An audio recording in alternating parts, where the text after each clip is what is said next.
Hi everyone, and welcome to Accompanied by Jess. My name is Jess, and here is the platform. We're going to be discussing about a lot of social issues, problems that are happening in the youth today that are really deep.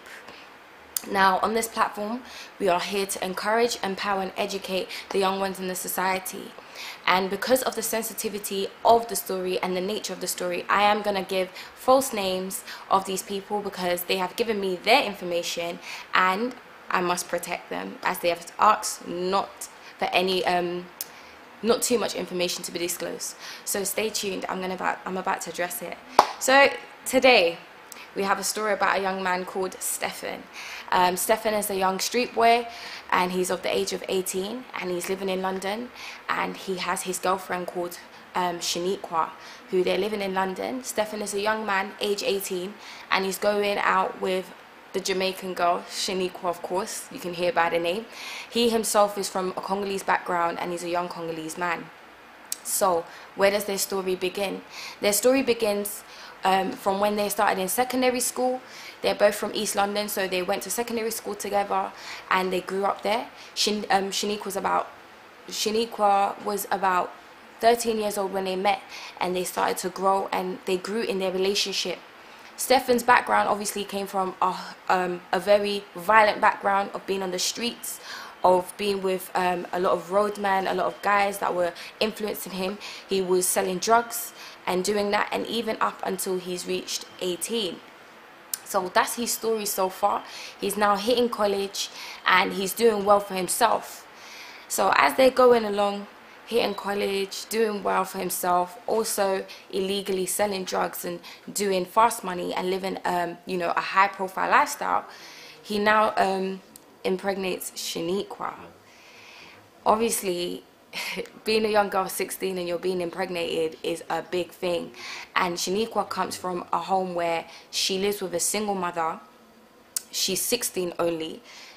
Stefan's 2 years older than her, and she's now pregnant. So there was a little bit of fights with the family. However, their parents had gotten together and had just overlooked the situation of there being a pregnancy in a child, and eventually they give birth to a baby girl called Ella. Very beautiful child, absolutely gorgeous. So now time continues. Ella's obviously she's now growing, and she's a couple of months, Shaniqua's now 17, and Stefan is now continuing, and he's moved on into university. So unfortunately for Stefan, he's still living a wild lifestyle, and he's got his main guy called Chris, who's still living that lifestyle. They're about the same age, and they also are continuing the drug money, but obviously to please their parents, they're also going to university. Stefan goes to study on business management at university, and Chris, his main guy, obviously goes to the same university. They're in the same place. So he's working on his job. He's also making that fast money, providing for his daughter. He's going through a lot of stress, a lot of issues, a lot of problem. Now, over the past couple of times, he's been questioning himself on a lot of sectors, and I'll get to those sectors in a minute.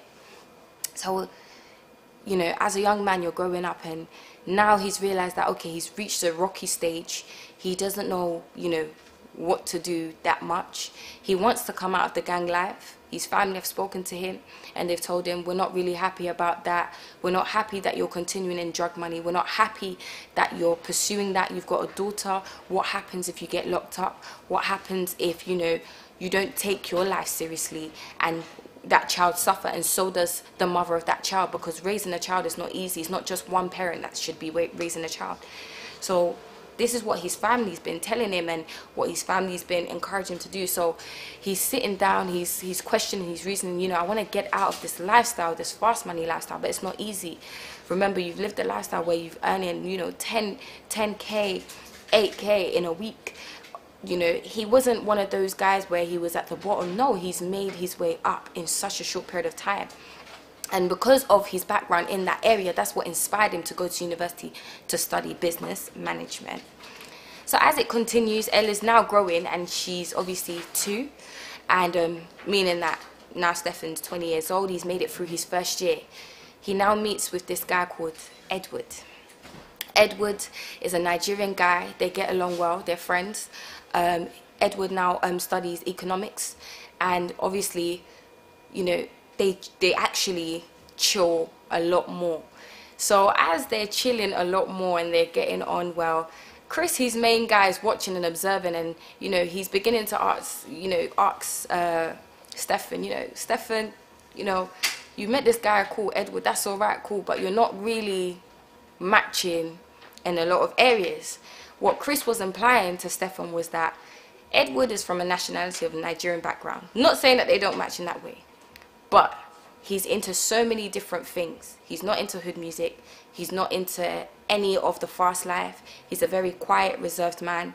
You know, he actually goes about his own business. He has family back home in Nigeria, and he just doesn't match their circle. So Chris is like, who's this guy? Like, he's just coming in the circle.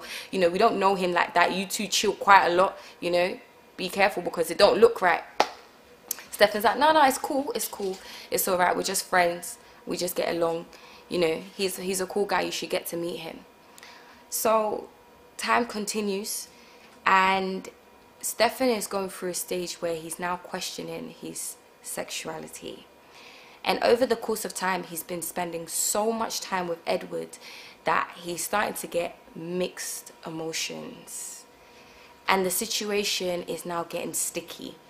Now then, we have Laura, who's obviously back in London because Stefan's moved out to university. He's not actually staying with her. So, sorry, Shaniqua. And Shaniqua is now taking care of Ella, and she's doing progressively well for herself, in the sense that she's doing well as a single mom. She's still working. She's still trying to pursue her career path, trying to figure out what she wants to do, business terms. And she feels distant. She doesn't feel loved. She doesn't feel like, Stefan's there enough. Whenever she calls Stefan's always busy, occupied on the phone, doing something else. And she's basically holding it down. Now Stefan comes down to London. He comes back to see Ella and Shaniqua, and they're now together. And he, as a woman would do if you're going out with a guy, he checks through the phone, and she's seeing some weird text messages from Edward. So she's scanning through the phone, and she's like, oh, who's this Edward guy? You've never spoken to me about him, And Stefan says, yeah, he's a cool guy. He's all right. We chill a lot at university. He's one of my other guys that I've met there. He's like, oh, okay, so what happened to Kristen? I haven't heard from him. He's one of your guys. You are doing this thing together. I haven't really heard much of him. And he's like, yeah, Chris is cool. He's even met Edward and all of that stuff. So she kind of leaves the situation and she continues. Time passes by. Stefan goes back to university to complete, the second year of the semester, second year, and to complete the semester. And it happens that the emotions between Edward and Stefan is literally intense. When I mean it's intense, it's deep. They've now fallen into a trap where they're now active. And I mean too active. Let's not go into the genealogy or graphics of it. It's already explicit as it is, but they're at it basically. And this is secretly. Now, Chris questions it a lot, but leaves it because he understands that, that's his friend. He doesn't want to believe that this is happening. But at the same time, they also run a business together, and they have a high profile. There's people underneath them as they're selling, their drugs and what they're doing. There's people underneath them. They are basically guys that are being looked up to despite they're at university. But it seems as if Stefan and Edward have actually just merged a bit too much. And it's as if the situation is now slowly becoming public. You see them publicly everywhere, holding hands, and they're literally doing what they're doing. So Chris at some point clocked, and he's like, wait, hold on. What is going on right here? What are you doing? We have a business together. You're now with this guy. We don't know who he is, and you're now doing this. Chris just goes on a wild one and literally cuts him completely off, cuts off Stefan, and leaves.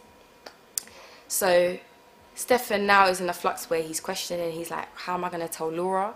Already at this point, he has no feelings for Laura. Laura's still stuck in love with, sorry, Shanique was still stuck in love with him. And yeah, she's still stuck in love with him. She's still waiting on him to finish. You know, she's been supportive as much as she can. She's trying to build the business that she decides to build back there. And it appears as if, you know, she's by herself, but she's still pursuing. She's still calling, you know, Stefan, and she's asking about him. So they now Edward is now like, okay, I think we should tell your family, because Edward already comes from back home. He doesn't really associate himself too much with anyone from London. He believes that, okay, because I'm not home, I can do all of this here and bring myself out here. And Stefan's like, you know what, we've brought out a bit too much. You've already held my hand in public. You know, we're doing a bit too much. People are seeing a bit too much. And Edward kind of's like, but we're in a relationship, why are you hiding it? And he knows about, you know, Stefan's circumstance and him having a child with Shaniqua, and about Ella and about what's happened in his life, but Edward doesn't really care. So Shaniqua obviously gets a bit concerned. She's thinking like, you know, I'm hearing these stories from Chris, because after Chris wilded out, Chris went obviously to Shaniqua, yo, Shanique, your man's seeing someone. And obviously Shanique was like, seeing who? Who could he be seeing? Like, I don't understand. You know, I've trusted him to go away to study, to learn, and he's seen someone. Who is this person? Chris is like, yo, this one's a bit hard. I don't want to get too into the situation, but because, you know, you have a kid with him, you need to know. And because you are staying with him, you need to know. And obviously I'm devastated, you're devastated, but have a look.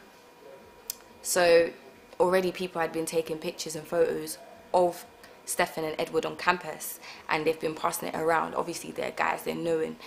And Shaniqua looks at the picture and she's extremely devastated, heartbroken and torn to see that her baby father is now with another man, not a woman but a man. And she questions, you know, am I beautiful? What have I done to deserve this? Should I even speak to him? Is this relationship worth it? What am I gonna do? In this whole period, you know, she's sitting down and she's questioning, she's reasoning, she doesn't know what to do. So she drops off Ella to her mum's and she starts making her way to the university. At this time, Stefan and Edward are still continuing, still going on. You know, Stefan in his heart, deep down inside, he's questioning, how am I gonna break it down to Shanique? I love her, but I'm also in love with this man. I can't leave her because of the child. I've got a high profile. People have already taken pictures. I don't know what I'm doing. My reputation is literally going downhill. So Edward meets up with him. They're inside their dorm and they're talking now, because now they're sharing rooms and they're talking. Obviously now it gets to a stage where things are getting intimate between the two of them, and things are getting intimate, and somehow, some way, Shaniqua walks in the middle of that intimacy, and she's just shocked, and she literally runs out crying, heartbroken, frustrated, torn on the inside, and Stefan is literally speechless. Now, why did Stefan feel so drawn? Well, this is the open bracket that I want to open to you. Stefan questioned his sexuality for such a long time, and being in the group and the gangs, you really, like, you can't show that side of you. But he's always questioned his sexuality because he's always had an interest in males and females, but never knew what way to go. And obviously because you're living in a society where, you know, heterosexual is the right way, so he's gone with Shanique. What people don't know is that, and something that Stefan never opened up to, was that he was abused by his grandfather, and he literally lived in that for 5 years. 5 years of abuse by his grandfather, and told no one. Nobody knew, nobody took him out of there. So he grew up with that, and he felt that, okay, I don't want to feel an attraction for males, but he does. And so that's what led him to feel attached to Edward, to feel attached to all of that, because he felt that it was normal and it was right, or it was okay. However, you know, this caused a lot of issues. So as the story continues, you know, Shanique is now in a position where she's like, no, I've had enough. I'm not going to be with this guy no more. I'm completely torn. He's not allowed to see Ella. He's not allowed to come near my household. And in fact, what she does is that she goes to Stefan's family and tells the entire family what she saw. And Stefan is now getting phone calls from university, and everything is just firing up, firing up, firing up, firing up. Everything's just firing up. Everything's going crazy. It's going wild. And literally, he doesn't know what to do. He doesn't know whether or not he should even face his family. He doesn't know what to tell his parents. He doesn't know what to tell his siblings. He doesn't know what to tell anyone. Like, he's literally there, depressed and stressed out. He wants to see Ella. He wants to communicate with Ella. But Shaniqua is not having it. She's like, no, you're just wrong. How could you do this to me? And imagine if you when Ella grows up, what are you going to tell her? Already you're into drugs, already you're selling drugs, you know, already you're going out with guys, you know, you're treating me badly, you cheated on me. What are you going to tell Ella? And this is the predicament that they're now left in. So this story is a very sensitive story, especially coming from the community, especially of a Congolese community. And thankfully Stefan has actually sent this story to me and explained it alongside with Shanique to myself. And you know, thank you for your courage. One, thank you so much for opening up, because it's not something that's easy, and especially when you're coming from a community such as the Congolese community, it is hard to even open up about things about your sexuality first and foremost. So I want to say thank you for your courage. I also want to say this situation is a bit wild. It's a bit heavy, especially that you both are very young. You know, one of you is in your early 20s and the other one is literally late teens hitting onto 20s. And you are now raising a child who is at her toddler stages, and you know, you're both in a predicament where you have mixed emotions. You love each other, but you don't know what to do. So the first person I want to first of all give advice to, or encourage first of all, is Shanique.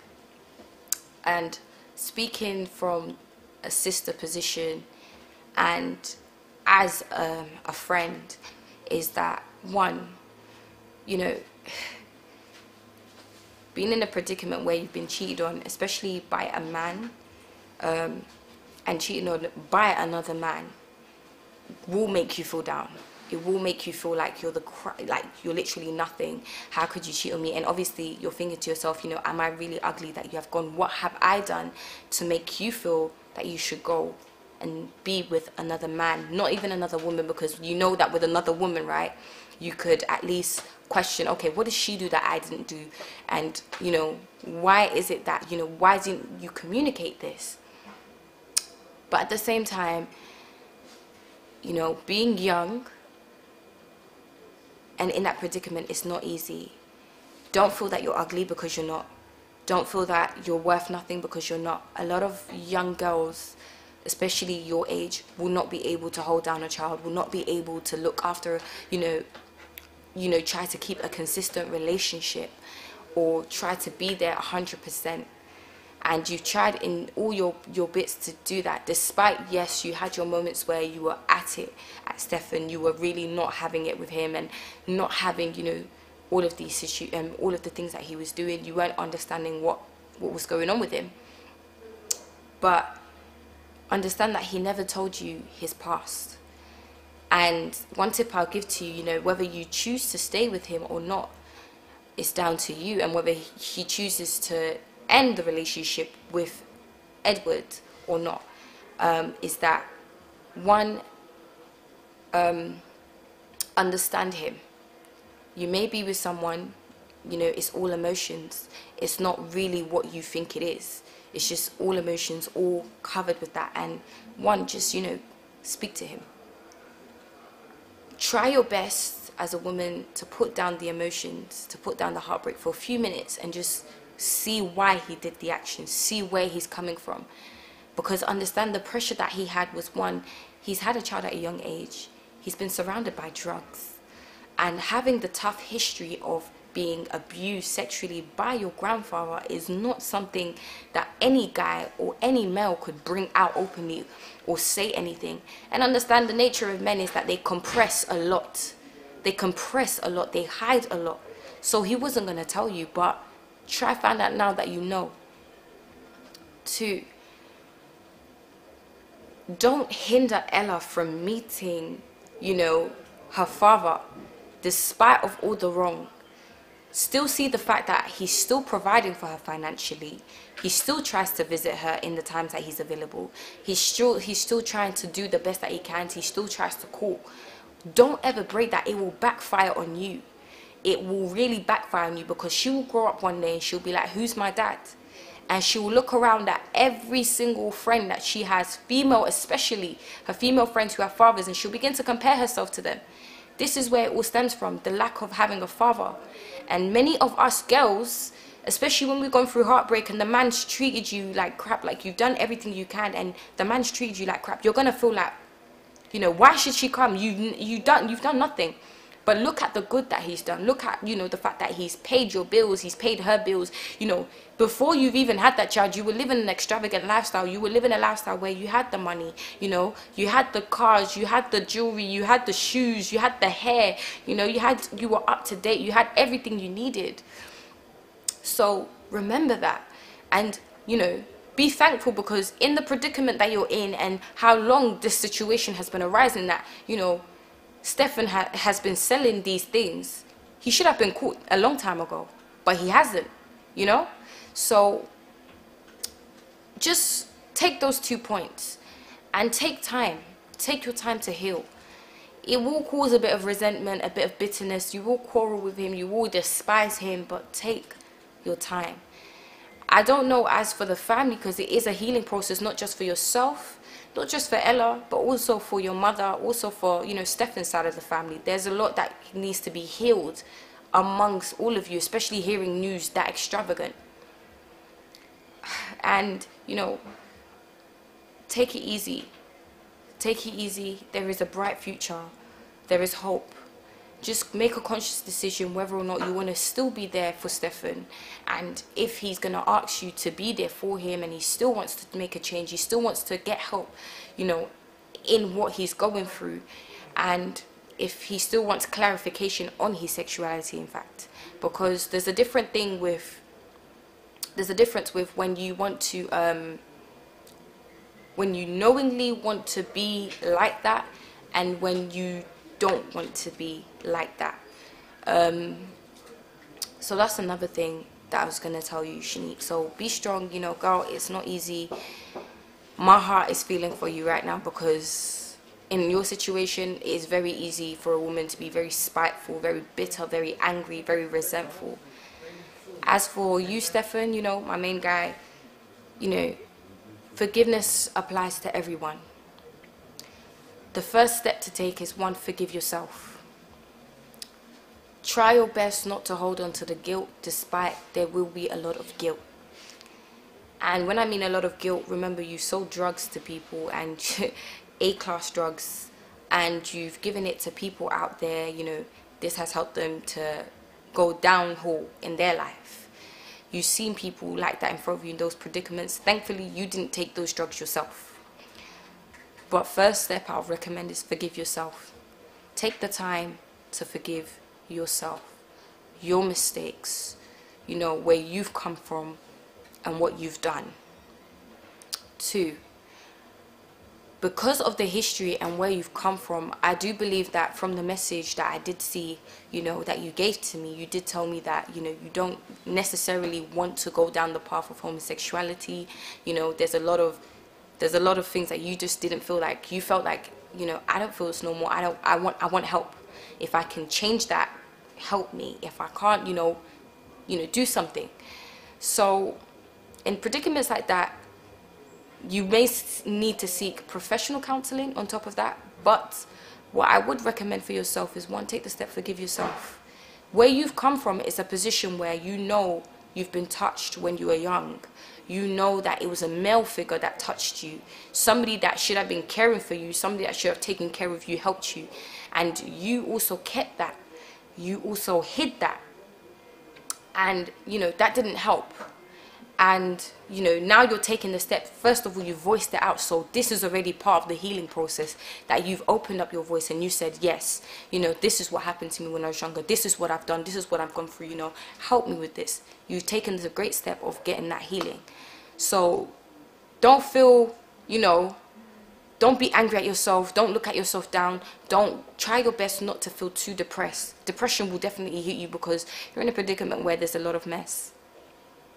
So take your time, get that professional counseling, and sit down with your family and try your best to explain it. When I say your family, I say specifically your parents. Speak to your parents, because they didn't know, and the way in which they found out the situation is literally in the most heartbreaking way. For them, they're devastated, especially if it's their parent, one of their parents who's done something so atrocious like that. It will cause a lot of issues in the family. Take the time, sit with them, explain it to them. Despite they may look at, you know, from time to time they may look at one point, but make them understand that, look, I went through this when I was younger, and this is why it's probably brought me to this, because I believe we're living in a world of cause and effect. There's a cause behind, you know, there's a cause behind these things. So sit with them, speak to them about it. Ask yourself as well, do you really want to be with Edward? And be conscious of the step that you're taking if you're going to be with Edward, because it will cause fire to spark up in certain areas, and it will take time. Not everyone will accept you. So take that time, you know, take that time. But because you told me in the email you want to still be with Shanique, you know, she's done a lot for you, Shaniqua, she's done a lot for you. She's raised that child for you, you know, she's helped you in so many ways. So, you know, sit down, get the counseling needed. Take your time. Don't rush. You know, you're still young. There's so much ahead of you. And because you've taken that step into going back into education, still fulfill it. Still accomplish it. Don't shut that dream off. Don't shut that future off. Get yourself. Because what gives you the value as well is that, one, you've been on, technically you've had that business mindset from when you were doing your drug money. You've brought it now into the education system, and you're trying to take it the right way. So if you were trying to do it in the right way and you're slowly trying to drop it, go in that direction. Push forth. You know, still look at what's ahead of you. Look at that future, look at that bright future, look at that plan, look at that idea, look at what you want to invest. And remember Ella. In everything you do, now remember Ella. Look at the way you treated her mum. Look at the way, you know, things went. And remember that you will never want no type of man to do what you did to her mum. And be there for her, because if you're not there, what's it called? She will get angry at you. It will backfire you. So be there for her.